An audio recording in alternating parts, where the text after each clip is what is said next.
Hove Deanery stretches from Shoreham in the west to Palmyra Square in the east. We have churches dating back to the 12th century. See if you recognise them.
There has been faith in this place for ages. Here's a testimony from 200 years ago. Charlotte Elliott lived in Brighton and Hove in the 1800s, and she suffered from what we'd call today chronic fatigue syndrome. She had been vibrant and lively in her youth, but her suffering had made her embittered. A Swiss minister, Dr. Cesar Millan, visited the Elliots on May the 9th, 1822. Over dinner, Charlotte lost her temper. "If God loved me," she yelled, "he would not have treated me this way. What kind of a God would do this to me?" Her embarrassed family left the room, and Dr. Millan was left alone with her.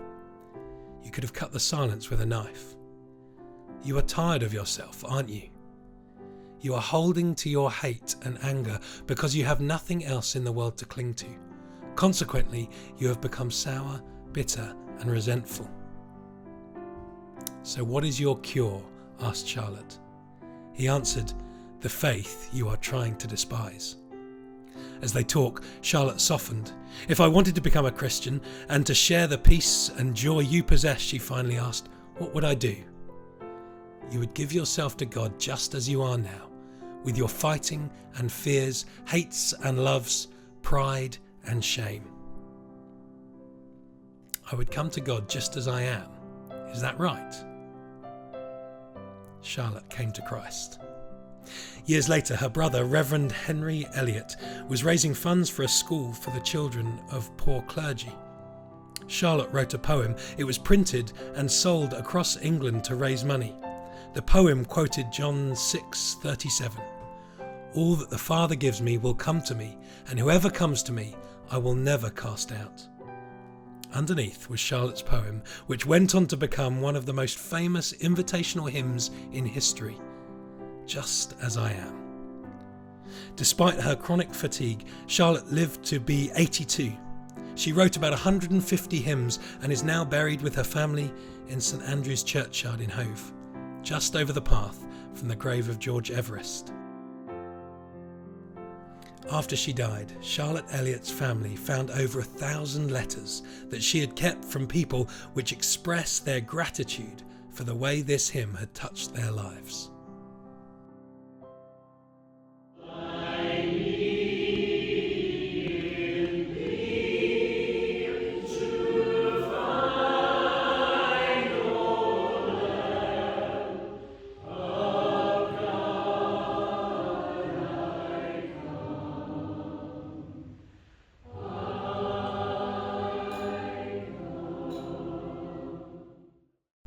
Faith was alive then, and it's still alive now.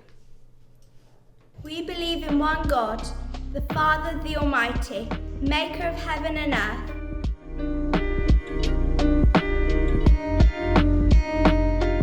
We believe in one Lord, Jesus Christ, the only Son of God.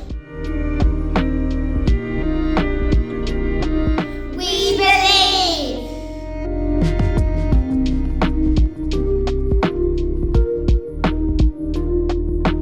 The also gives you like a feeling of like community when you all gather in like the hall to like sing and prayer and like just be with each other. It's really nice, and I think that would be a shame if not everybody got to experience that. We believe.